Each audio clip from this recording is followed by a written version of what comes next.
Hi everyone, welcome back to Social Nerd.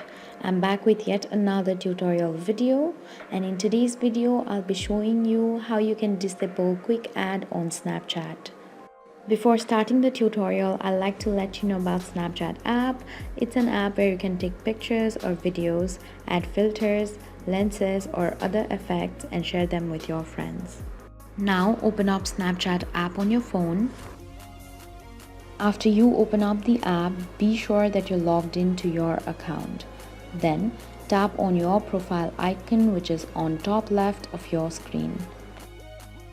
Then tap on the settings gear, which is on top right.